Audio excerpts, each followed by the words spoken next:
After 40 years as a high court judge, I hosted my retirement dinner. Just before the toast, I saw my ambitious nephew slip a white pill into my red wine. I pretended to drop my fork and swapped the goblets. 5 minutes later, he stood up to speak and, "I'm glad to have you here. Follow this story until the end and comment the city you're watching from, so I can see how far my story has reached." I never thought my retirement dinner would become the night I discovered who my nephew really was. After 40 years on the bench, I had seen every kind of betrayal, every form of deception that human beings could devise. But nothing had prepared me for what I witnessed in those few seconds at Le Bernardin that Thursday evening. The restaurant buzzed with quiet conversation and the gentle clink of crystal glasses. 68 guests had gathered to celebrate my 4 decades as a judge in the county courthouse. Colleagues, fellow attorneys, court clerks, and family members filled the elegant dining room. Candles flickered on each table, casting warm shadows across the mahogany paneling that reminded me so much of my own library at home. I stood near the bar, accepting congratulations and well wishes, my hand instinctively touching the gold ring on my finger, the same graduation ring I had worn for 40 years. The weight of it felt heavier tonight, as if it carried the significance of everything I was leaving behind. "Uncle Edwin, you look distinguished as always." Floyd appeared beside me, his smile bright and confident. At 42, he had inherited his mother's sharp cheekbones and quick wit, but there was something in his eyes tonight that I couldn't quite place. Something restless. "Thank you for organizing all this, Floyd," I said, gesturing toward the beautifully arranged tables. "Margaret would have been proud to see how you've grown." His expression flickered for just a moment at the mention of his mother, my sister, who had passed away 30 years ago in that terrible car accident. Floyd had been only 12 then, a frightened boy who came to live with me because there was no one else. I had never married, never had children of my own, so raising him became the most important thing I had ever done. "She would have wanted you to have a proper send-off," Floyd said, adjusting his expensive tie. I noticed he was wearing the watch I had given him when he passed the bar exam, a Rolex worth $8,000. "After everything you've done for this community, for me, you deserve recognition." The sincerity in his voice warmed me, and I felt that familiar surge of paternal pride.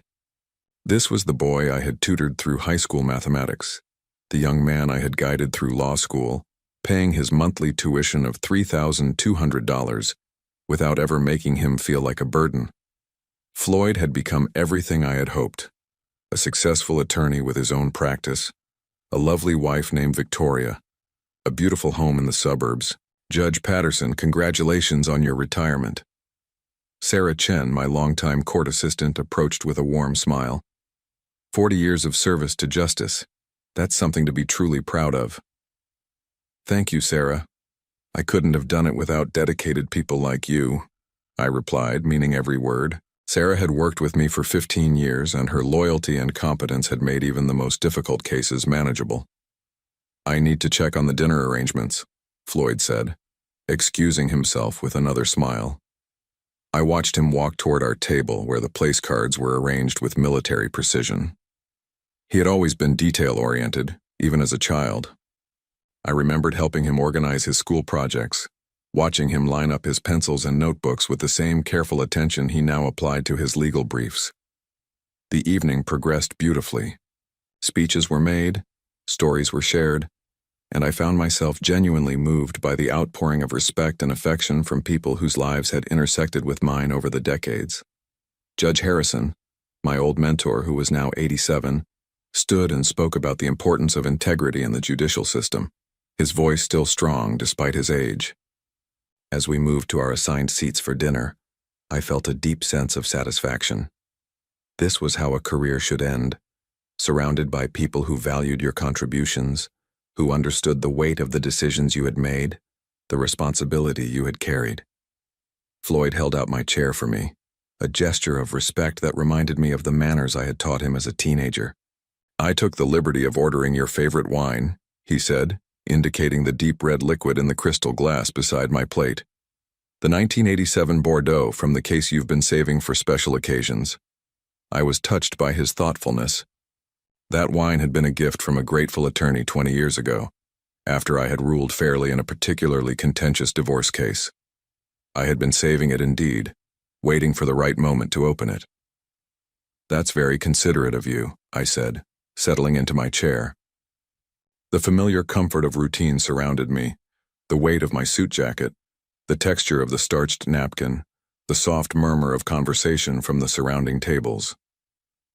Floyd took his seat to my right, Victoria beside him. She looked elegant as always, her dark hair pulled back in a sophisticated chignon, her emerald dress complementing her olive skin. They made a handsome couple, and I had often thought how proud Margaret would have been to see her son so well settled. "Uncle Edwin," Victoria said, reaching across to squeeze my hand. "Floyd has told me so many stories about growing up in your house. How you helped him with his homework every night, how you attended every school function."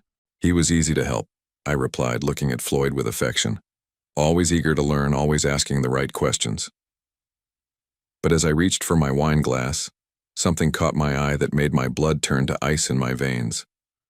Floyd was glancing around the table nervously, his fingers drumming against the white tablecloth. When he thought no one was looking, he reached into his jacket pocket and withdrew something small, a tiny white object that he palmed expertly.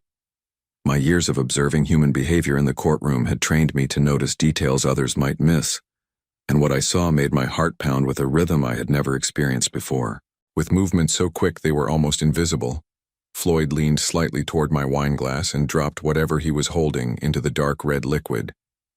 It dissolved instantly, leaving no trace except for a brief fizzing that could easily have been mistaken for the wine's natural carbonation.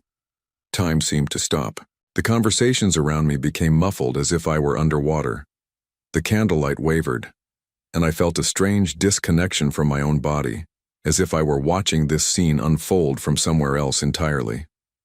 The boy I had raised, the nephew I had loved like a son, had just contaminated my drink with something. The implications crashed over me in waves, each one more devastating than the last. This wasn't a prank or an accident. The careful way he had checked to ensure no one was watching, the precise timing, the practiced motion, this was planned. Floyd straightened up, adjusting his cufflinks with casual confidence, and turned to smile at me. "Shall we toast to your retirement, Uncle Edwin? To the end of one chapter and the beginning of another?" I stared at him. This man I thought I knew better than anyone else in the world. The face that had looked up at me with trust when he was 12. The young man who had hugged me tearfully when he passed the bar exam. The nephew who called me every Sunday to check on my health and ask about my week. "Yes," I managed to say, my voice sounding strange to my own ears. "A toast sounds perfect." My hand trembled slightly as I reached for my glass, but I caught myself before Floyd could notice. 40 years of maintaining composure on the bench served me well in this moment. I had learned to keep my expression neutral even when hearing the most shocking testimony, even when facing the most difficult decisions. But inside, my world was crumbling. The trust that had been the foundation of our relationship for 30 years was dissolving as quickly as whatever substance Floyd had placed in my wine. I needed time to think, to understand what was happening and why. Most importantly, I needed to figure out what to do next. Because if Floyd was capable of this, whatever this was, then everything I thought I knew about him was a lie. As I sat there holding my tampered wine glass, my mind raced backward through the months leading up to this moment. How had I missed the signs? How had a man who had spent 4 decades reading people, interpreting their motivations and detecting their deceptions, failed to see what was happening in his own family? The first warning should have been Floyd's sudden interest in my estate planning. 3 months ago, he had brought up the subject during one of our regular Sunday dinners at my house in Richmond Hill. We were sitting in my library, surrounded by the floor-to-ceiling shelves of law books and case studies that had been my constant companions for so many years. "Uncle Edwin," he had said, setting down his coffee cup on the mahogany side table, "have you given any thought to updating your will recently?" I remember being slightly surprised by the question. "My will is current, Floyd. Why do you ask?" "Well, tax laws change. Estate planning strategies evolve," he had replied, his tone casual but his eyes sharp with something I now recognized as calculation. "I just want to make sure you're taking advantage of all available options. You've worked so hard to build what you have. It would be a shame if poor planning meant losing a significant portion to unnecessary taxes. At the time, his concern had seemed natural, even touching. Here was my nephew, a successful attorney in his own right, wanting to ensure that my life's work would be preserved and properly distributed. I had felt grateful for his attention to such matters. "I appreciate your concern," I had told him that evening, "but my attorney handles those details. Everything is properly structured." Floyd had nodded, but I noticed he had pressed further. Of course. I just thought, given my background in estate law, maybe I could review everything, just to give you peace of mind." I should have wondered why he was so eager to examine my financial affairs. Instead, I had been pleased by his initiative, interpreting it as evidence of his maturity and professional competence. The second sign had come 6 weeks later. Floyd had visited my chambers at the courthouse, something he rarely did. He sat in the leather chair across from my desk, the same chair where countless attorneys had presented their cases over the years. "Uncle Edwin, I've been thinking about your retirement plans," he had said, leaning forward with apparent earnestness. "You've been working for 4 decades. Don't you think it's time to step back and enjoy the fruits of your labor?" "I am retiring, Floyd. The dinner next month is my farewell celebration, remember?" "Yes, but I mean really stepping back, traveling, relaxing, maybe moving somewhere more convenient for your daily needs. This house is quite large for one person, and maintaining it must be expensive." His suggestion that I sell the house had struck me as odd. The Victorian mansion on Richmond Hill had been my home for 35 years. Every room held memories. Every piece of furniture had been carefully chosen. The idea of leaving it had never occurred to me. "I love that house, Floyd. It's where you grew up, where we shared so many important moments. Why would I want to leave it?"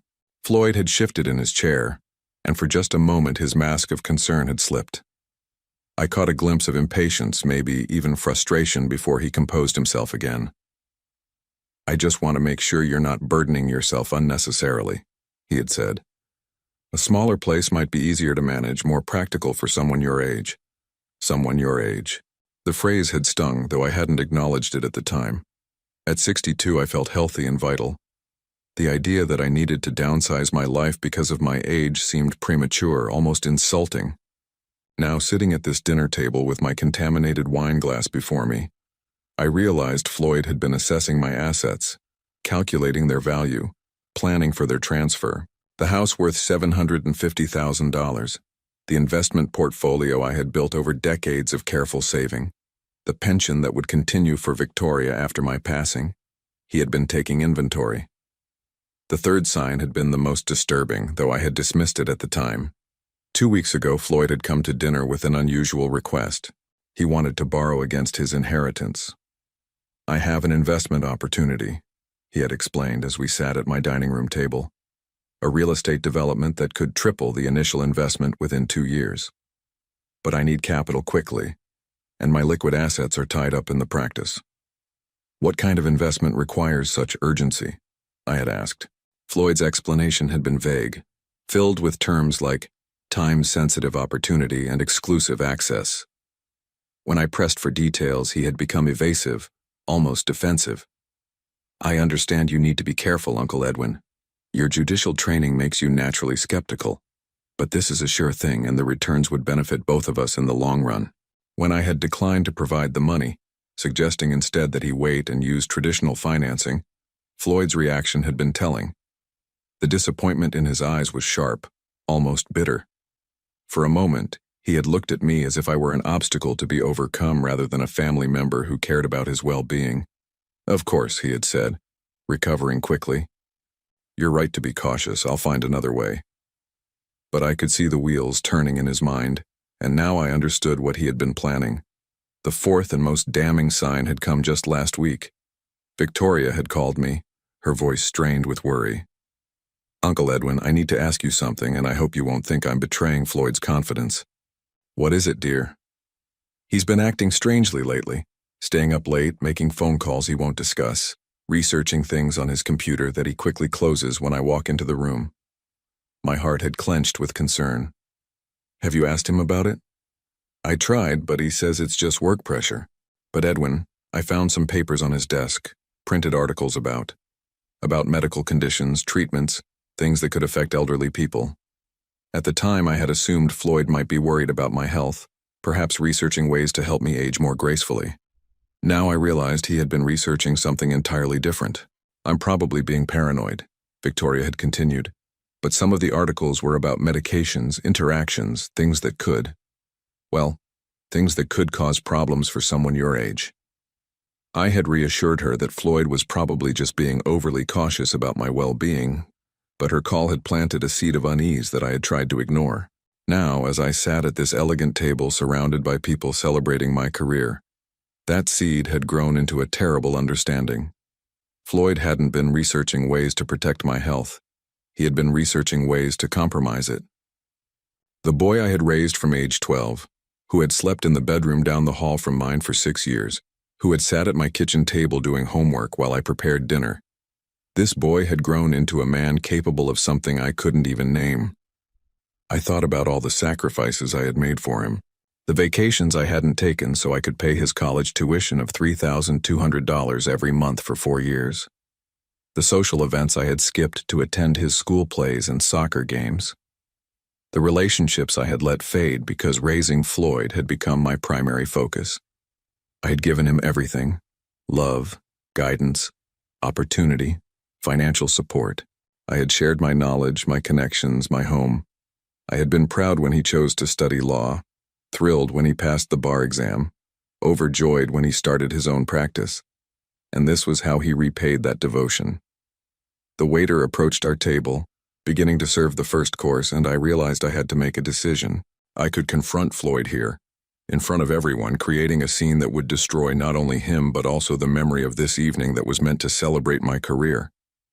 Or I could find another way to handle this situation, a way that would give me time to understand the full extent of his betrayal and plan my response accordingly. I looked at Floyd, who was smiling and chatting with the guests at our table, playing the role of the loving nephew perfectly. His performance was flawless, just as it had been for months while he planned whatever he had put in my wine. But I had learned something in 40 years on the bench that Floyd had apparently forgotten. Justice doesn't always come swiftly, but it always comes eventually. And tonight, it was going to come for him. The weight of knowledge sat heavy in my chest as I contemplated my next move. Around me, the dinner continued with its elegant rhythm. Guests laughing, waiters serving the first course, crystal glasses catching the warm candlelight. But my world had narrowed to the contaminated wine glass sitting inches from my hand, and the nephew who had just revealed his true nature. Floyd was engaged in animated conversation with Judge Harrison about recent changes in corporate law, his voice confident and professional. To anyone watching, he appeared to be the perfect nephew, attentive, successful, devoted. But I could see through the performance now, and what I saw chilled me to the bone. I needed to act, but I also needed to be smart about it. 40 years on the bench had taught me that hasty decisions often led to regrettable consequences.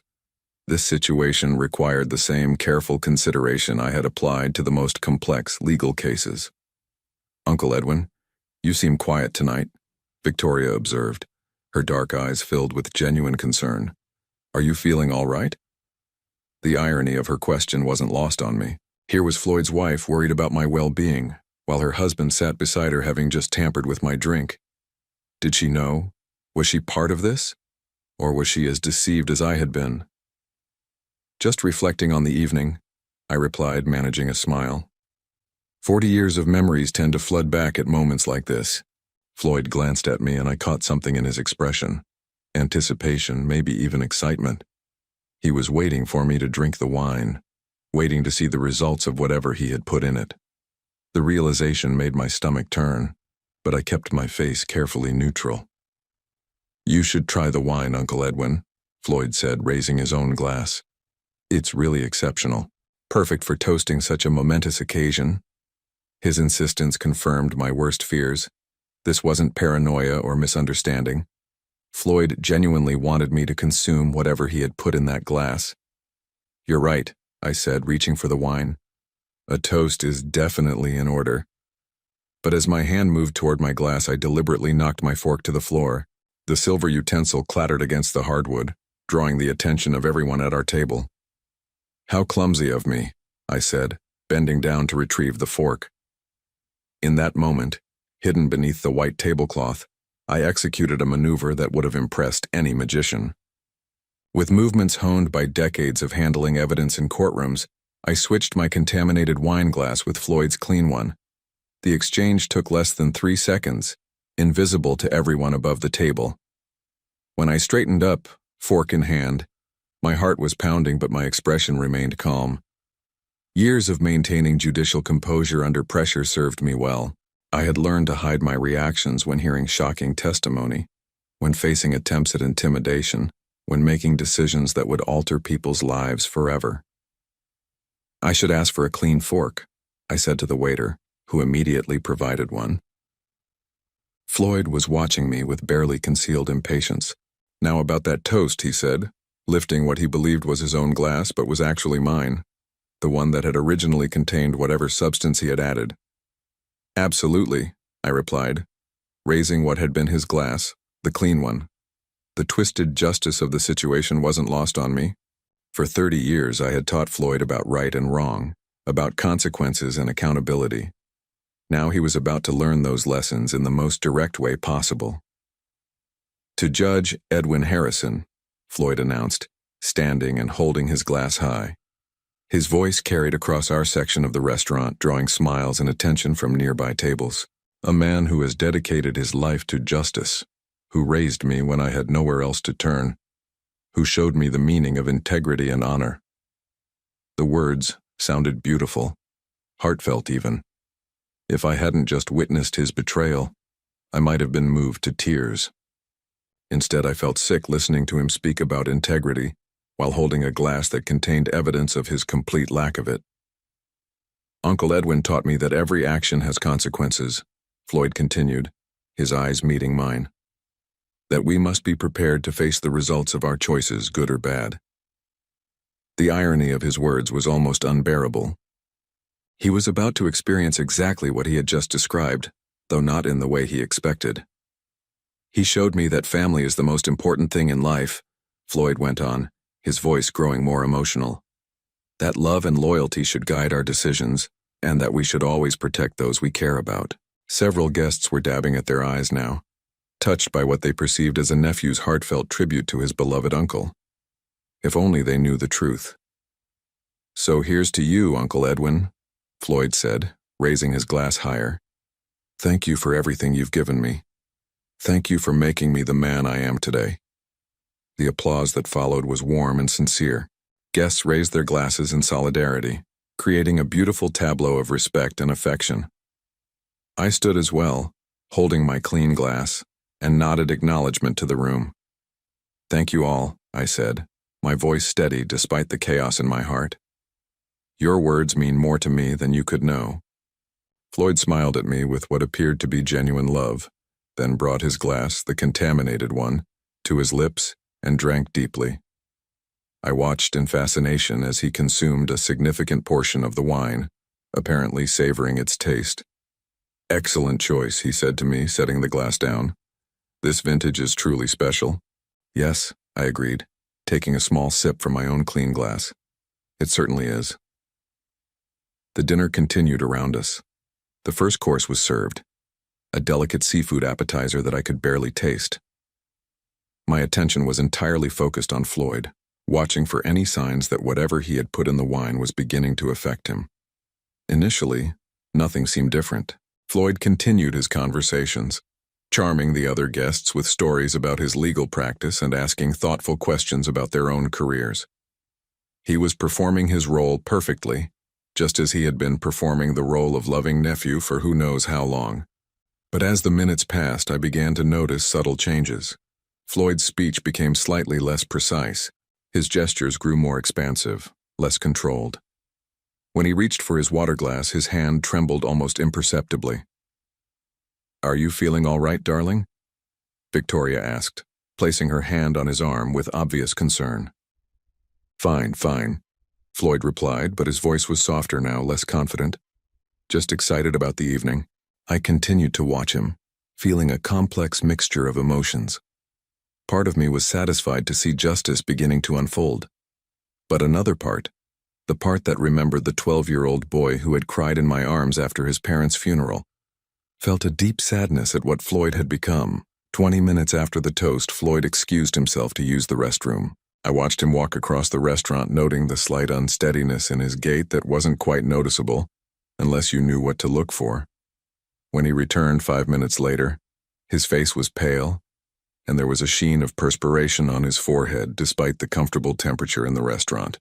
"Floyd, you don't look well," Judge Harrison observed with the sharp eyes of a man who had spent decades reading people. "I think I might have had too much to drink," Floyd said, attempting a laugh that came out forced and hollow. "The excitement of the evening, I suppose." But I could see the confusion in his eyes, the growing realization that something was very wrong. He looked at his wine glass, then at me, and for a moment I saw a flicker of understanding cross his features. "Uncle Edwin," he said slowly, his voice taking on an edge of suspicion, "didn't you drop your fork earlier?" "Yes," I replied calmly, meeting his gaze directly. "Clumsy of me, wasn't it?" Floyd stared at me for a long moment, and I could see his mind working, trying to piece together what had happened. His eyes moved from his glass to mine, then back again. The color drained from his face as the implications began to dawn on him. "I think," he said carefully, gripping the edge of the table, "I think I need some fresh air." "Of course," Victoria said, immediately standing to help him. "Let me come with you." "No," Floyd said sharply, then softened his tone. "No, I just need a moment alone." As he made his way toward the restaurant's entrance, moving with increasing difficulty, I felt the weight of 4 decades of judicial experience settling over me. I had just witnessed justice in its purest form, a man facing the exact consequences he had intended for someone else. What happened next unfolded like a slow-motion disaster that I could see coming but felt powerless to prevent. Floyd had been outside for nearly 15 minutes when Victoria began to show real concern. "I should check on him," she said, rising from her chair with obvious worry. "He's never been one to get sick from wine." "Perhaps we should all step outside for some air," Judge Harrison suggested, his weathered face creased with concern. "The evening has been quite emotional." Before anyone could respond, Floyd appeared in the doorway of the restaurant. The transformation in his appearance was startling. His usually perfect hair was disheveled, his expensive tie was loosened, and his face had taken on a grayish pallor that made him look far older than his 42 years. He moved slowly back to our table, one hand trailing along the wall for support. Several diners from other tables glanced up with curiosity, sensing that something was amiss. "Floyd, my God, what happened?" Victoria jumped up to help him, her voice tight with alarm. "I'm fine," he said, but his words were slightly slurred now, and the tremor in his hands was becoming more pronounced. "Just need to sit down for a moment." As he lowered himself into his chair, I could see the confusion and growing panic in his eyes. Whatever he had put in my wine was affecting him far more severely than he had anticipated. The irony wasn't lost on me. Floyd had miscalculated the dosage, perhaps assuming that my age would make me more vulnerable to whatever substance he had chosen. "Should I call a doctor?" Sarah Chen asked from across the table, her natural concern for others overriding any confusion about the situation. "No, no," Floyd said quickly, too quickly. "I just need water."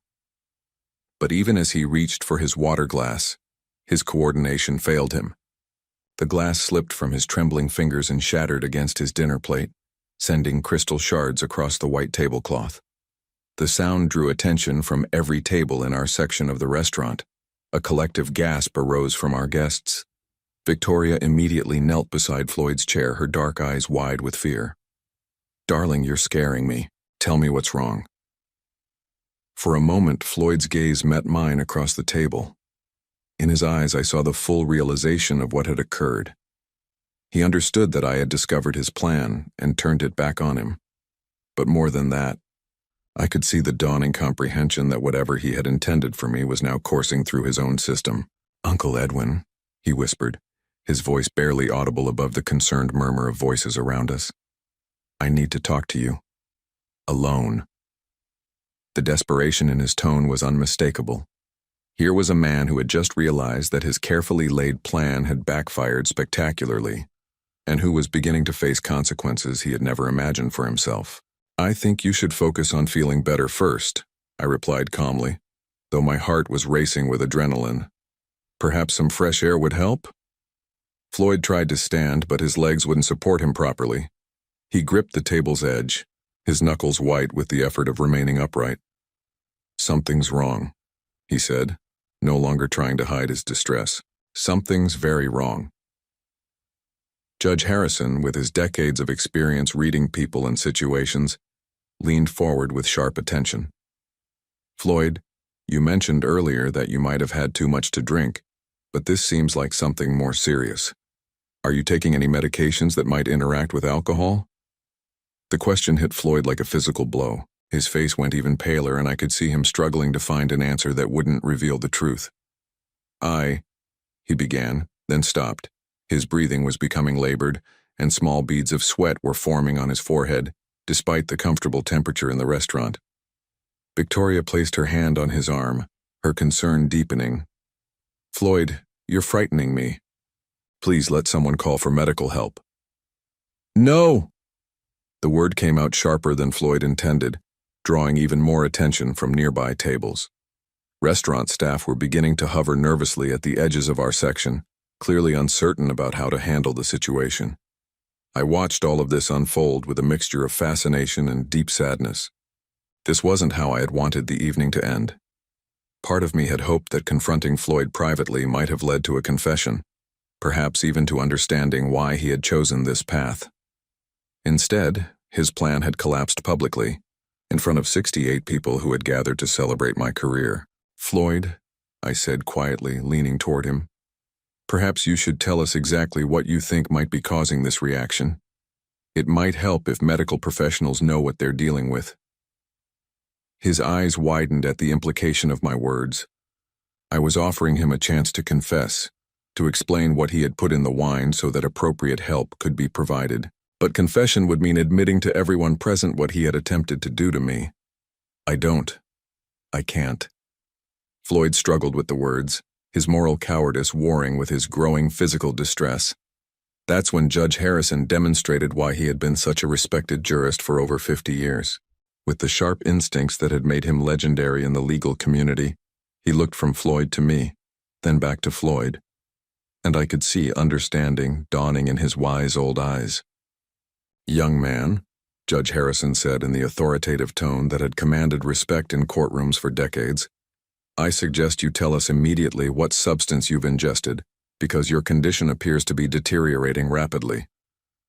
The directness of the question coming from such a respected figure seemed to break something inside Floyd. His carefully constructed facade finally crumbled completely. "I didn't mean for this to happen," he said, his voice cracking with desperation. "It was supposed to be. It wasn't supposed to affect me." A shocked silence fell over our table. Victoria stared at her husband with growing horror, beginning to piece together the implications of his words. "What wasn't supposed to affect you?" she asked, her voice barely above a whisper. Floyd looked around the table at all the faces staring at him, people who had known him for years, who had watched him grow up, who had celebrated his achievements and considered him family. The weight of their scrutiny seemed to crush him. "The wine," he finally admitted, the words tumbling out in a rush. "I put something in Uncle Edwin's wine, but he switched the glasses when he dropped his fork. I drank it instead." The collective intake of breath from our table was audible even over the restaurant's ambient noise. Victoria's hand flew to her mouth, her face going pale with shock. Sarah Chen sat back in her chair as if she'd been struck. Judge Harrison's expression hardened into the stern mask he had worn when pronouncing sentences on convicted criminals. "You did what?"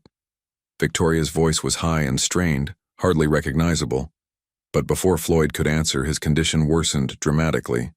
His breathing became rapid and shallow. His hands began to shake uncontrollably and his eyes lost their focus. "Call 911. Judge Harrison commanded with the authority of a man accustomed to being obeyed immediately.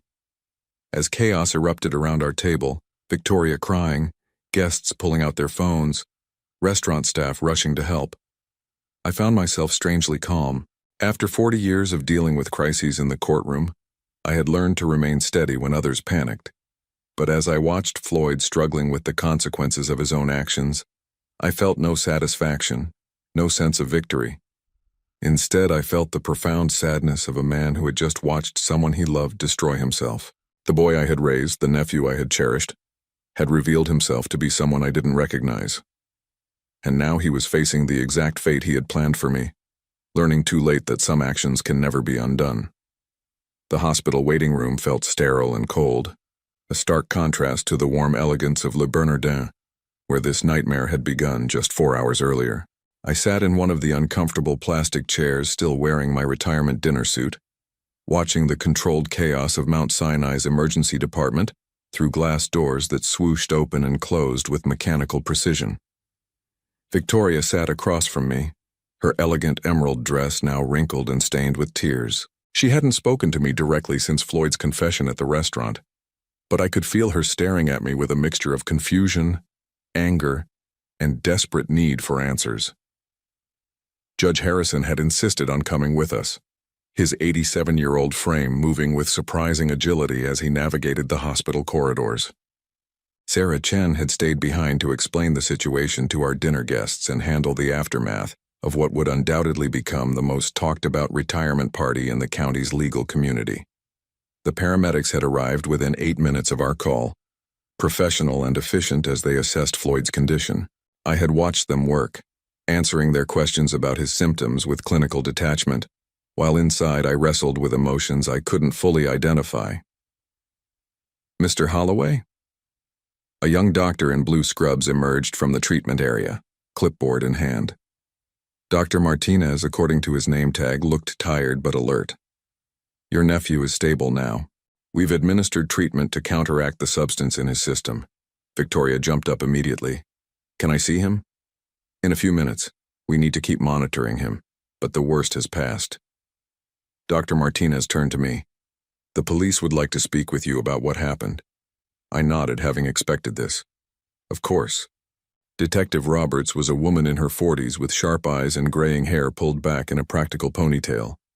She had the kind of direct manner that came from years of dealing with people in crisis.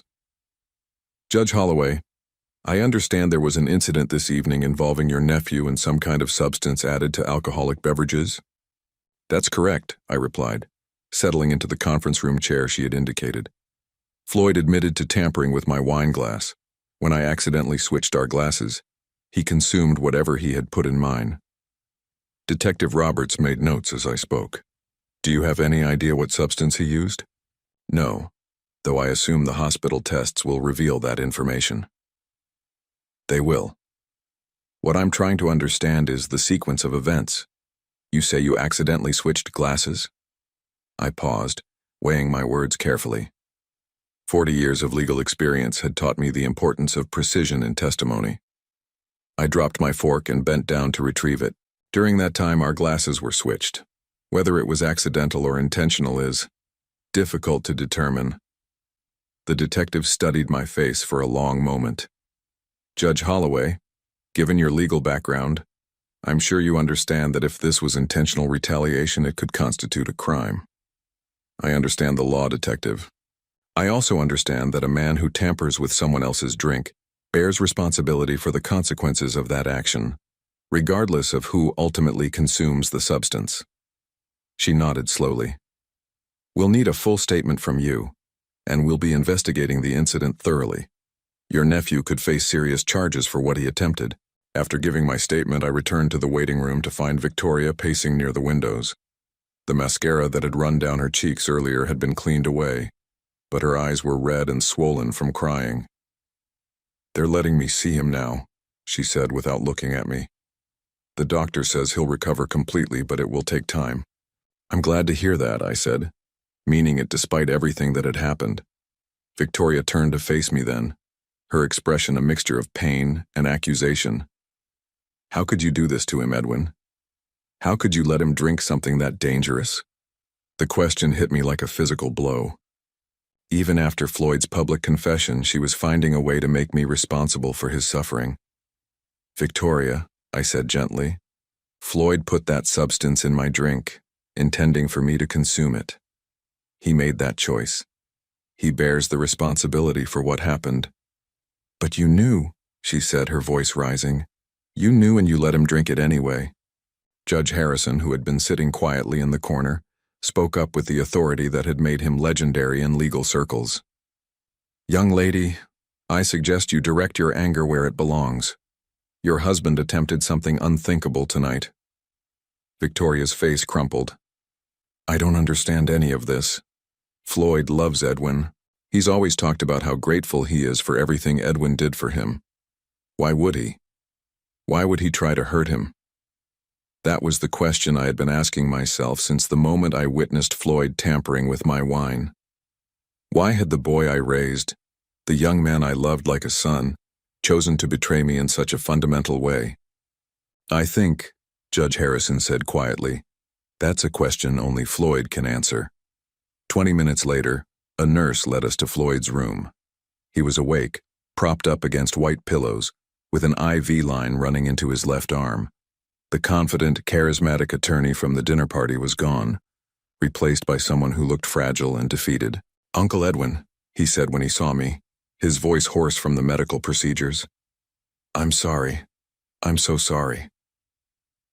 I pulled a chair close to his bed, noting how Victoria remained standing near the door, as if she couldn't decide whether to comfort her husband or maintain distance from him. Floyd, I need you to help me understand something, I said, leaning forward. Why? What drove you to do this? He closed his eyes, and when he opened them again, they were filled with tears. The practice is failing, Uncle Edwin. I'm drowning in debt. Victoria doesn't know how bad it is. I've been hiding it from everyone. The admission hung in the air between us. Victoria gasped, her hand flying to her throat. How much debt? I asked. $240,000. Bad investments, poor financial decisions, clients who didn't pay. It snowballed faster than I could control it. I felt a familiar heaviness in my chest, the same feeling I had experienced when sentencing young offenders whose lives had been derailed by poor choices and circumstances beyond their control. So you thought the solution was to? What exactly? What did you put in my wine? Floyd's face flushed with shame. Something I got from a client who couldn't pay his fees. He said it would cause someone to become disoriented, maybe lose consciousness for a while. I thought if you had some kind of medical episode, maybe a mild stroke or heart incident, you might decide to restructure your estate, maybe give me early access to my inheritance. The calculated coldness of his plan was breathtaking. He hadn't just intended to harm me. He had planned to use my supposed medical crisis as leverage to extract money from me. Floyd, Victoria whispered from the doorway, her voice breaking. You planned to fake a medical emergency to manipulate inheritance money? I was desperate, he said, turning toward her with pleading eyes. I didn't want to hurt him permanently. I just needed a way to access funds quickly. But you had no idea what that substance would actually do to him, Judge Harrison interjected, his voice stern. You experimented with his health based on the word of someone who gave you an unknown chemical as payment for legal services. Floyd's shoulders sagged as the full weight of his actions settled over him. I know how it sounds. I know how terrible it is. But I was out of options. The creditors were threatening everything, the house, the practice, our entire life. So you decided to threaten mine instead, I said quietly. He looked at me then with the same expression he had worn as a 12-year-old boy when he had broken something valuable and was waiting for punishment. But this wasn't a broken vase or a missed curfew. This was a betrayal that cut to the very core of everything I had believed about our relationship. I never meant for it to go this far, he whispered. When I saw you switch the glasses, I thought about stopping you. But I was too afraid of what would happen if you found out what I had done. So you drank it yourself and hoped for the best? I panicked. I didn't know what else to do. Victoria moved closer to the bed, her face a mask of devastation. Floyd, you've destroyed everything. Our marriage, your relationship with Edwin, your career. How could you think this was the answer? Because I was a coward, Floyd said simply. I was too proud to ask for help. too ashamed to admit I had failed, too weak to face the consequences of my mistakes. I sat back in my chair, processing everything he had told me. The boy I had raised with such care and attention had grown into a man capable of elaborate deception and calculated harm. But more than that, he had become someone who would rather risk destroying the people he claimed to love than admit his failures and ask for help.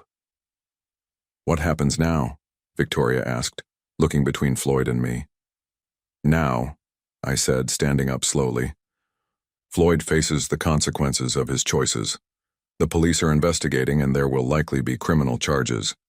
Beyond that," I paused, meeting Floyd's eyes directly. "Beyond that, our relationship as we've known it is over." Floyd's face crumpled, but he didn't protest. He knew, as I did, that some betrayals are too fundamental to overcome, some trust too shattered to rebuild. As I walked toward the door, I heard him call my name one last time. "Uncle Edwin?" I turned back, giving him one final look. "I really am sorry," he said, his voice breaking. "I know you are, Floyd, but sorry doesn't change what you were willing to do." And with that, I walked out of the room, leaving behind 30 years of fatherhood and facing an uncertain future without the family I thought I had. A few months had passed since that terrible night at Le Bernardin, and I was finally beginning to understand what peace felt like. I stood on the deck of my new home in Asheville, North Carolina, watching the morning mist rise from the Blue Ridge Mountains, a cup of coffee warming my hands as the autumn air carried the scent of pine and distant wood smoke. The house was smaller than my Victorian mansion in Richmond Hill, a modest 3-bedroom cabin that I had purchased for $275,000.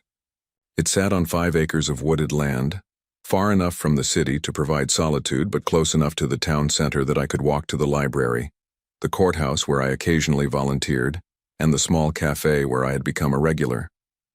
Moving here hadn't been an easy decision. For 35 years, that house in Richmond Hill had been my sanctuary, filled with memories of raising Floyd, of quiet evenings reading by the fireplace, of Sunday dinners around the mahogany table where we had shared so many conversations about his future. But after the trial, after everything that had been revealed, those memories had become too painful to bear. Floyd had been sentenced to 2 years in prison for assault with a dangerous substance. The trial had been swift and decisive. His confession at the restaurant, witnessed by dozens of respected members of the legal community, had made defending his actions impossible. His law practice had collapsed within weeks of his arrest, and Victoria had filed for divorce before the trial even began. I had attended the sentencing, sitting in the gallery as Floyd stood before Judge Martinez, a woman I had mentored early in her career. When she asked if I wanted to make a victim impact statement, I had declined. There was nothing I could say that would capture the depth of the betrayal, nothing that would help him or anyone else understand the complexity of my feelings. The house sale had taken 3 months to finalize. I had sold it to a young family with 2 children, and seeing their excitement as they explored the rooms where Floyd had grown up had brought me both sadness and a strange sense of closure. Perhaps those walls would witness happier times, healthier relationships, children who would grow up to honor rather than exploit the love given to them. I had kept very little from my old life. Most of the furniture had been sold or donated. The law books went to the county law library. The fine china and crystal, including those red wine glasses that had played such a crucial role in my salvation, were given to Sarah Chen, who had remained a loyal friend throughout the ordeal. But I had kept a few things. The photograph of my sister Margaret, Floyd's mother, still sat on my bedside table. The carving set my father had given me when I graduated from law school remained in my kitchen drawer. And my judicial robes hung in the closet, not because I planned to wear them again, but because they represented 40 years of service I was proud of, regardless of how that service had ended. The money from the house sale, combined with my retirement savings, had given me more financial security than I had ever expected to have. My pension provided $1,800 per month, which was more than sufficient for my simple lifestyle. I had even been able to establish a scholarship fund at the law school, the Margaret Holloway Memorial Scholarship, named after my sister, designed to help students from disadvantaged backgrounds pursue legal careers. My days now followed a peaceful routine that would have seemed impossible during my years on the bench. I woke with the sunrise, made coffee, and spent an hour reading on the deck while listening to birdsong and the distant sound of a creek that ran through my property. After breakfast, I would take long walks through the mountain trails, sometimes hiking for hours without seeing another person. 3 days a week, I volunteered at the county courthouse, helping people navigate the legal system without representation. The work reminded me why I had chosen law in the first place, not for prestige or power, but to help people find justice and resolution in their struggles. I had made new friends as well. Tom and Helen Richardson, a retired couple who lived 2 miles down the mountain road, had invited me to their weekly bridge game. Martha Webb, the librarian in town, had recruited me to help with the legal clinic she ran for low-income residents every Saturday morning. Dr. Patricia Hayes, who had her practice in town, had become a hiking companion and, slowly, something more than just a friend. Patricia was 60 years old, a widow whose husband had passed away 5 years earlier from cancer. She was intelligent, kind, and had a quiet strength that reminded me of my sister Margaret. We had met at the farmer's market, where she was buying vegetables for what she later told me was a disastrous attempt at making vegetable soup. I had offered to share my own recipe, which had led to dinner at my house, which had led to many more dinners and long conversations about life, loss, and the possibility of new beginnings. "You seem lighter," she had told me one evening as we sat by my fireplace, watching the flames dance against the stone hearth I had built myself during my first month in the cabin. "Lighter? Like you're carrying less weight. When I first met you, there was something heavy in your expression, something you were always thinking about. It's gone now." She was right. The burden of responsibility I had carried for Floyd's well-being, the constant worry about his choices and his future, the guilt over whatever mistakes I might have made in raising him, all of that had finally lifted. I was no longer responsible for anyone's life but my own, and that freedom was both terrifying and liberating. I had received one letter from Floyd during his incarceration. It had arrived 3 months after the trial, forwarded by my attorney since Floyd didn't have my new address. The letter was 7 pages long, filled with apologies, explanations, and requests for forgiveness. He wrote about his regrets, his plans for rehabilitation, his hopes that we might someday reconcile. I had read it twice, then filed it away without responding. Some bridges once burned cannot be rebuilt. Some trust once broken cannot be repaired. Floyd would have to find his way forward without my guidance or support, just as I was learning to find my way forward without the identity of being his protector and provider. The most surprising aspect of my new life was how little I missed my old one. I had expected to feel lost without the structure and purpose that had defined my existence for so many decades. Instead, I felt discovered, as if I was finally meeting the man I had always been beneath the roles I had played. On this particular morning, as I stood on my deck watching the sunrise paint the mountains in shades of gold and crimson, my phone rang. The caller ID showed Sarah Chen's number. "Good morning, Sarah," I answered, settling into my deck chair. "Judge, Edwin, I hope I'm not calling too early." "Not at all. What can I do for you?" "I wanted to let you know that Floyd was released yesterday. He served 18 months of his sentence and got early release for good behavior." I felt a familiar tightness in my chest, but it passed quickly. "Thank you for letting me know." "He asked me if I knew how to reach you. I told him I didn't, and that even if I did, I wouldn't share your information without your permission. You did the right thing." There was a pause. "Edwin, he seemed different, older, quieter. He asked me to tell you that he doesn't expect forgiveness, but that he wanted you to know he's going to try to do better." I closed my eyes, feeling the warmth of the morning sun on my face.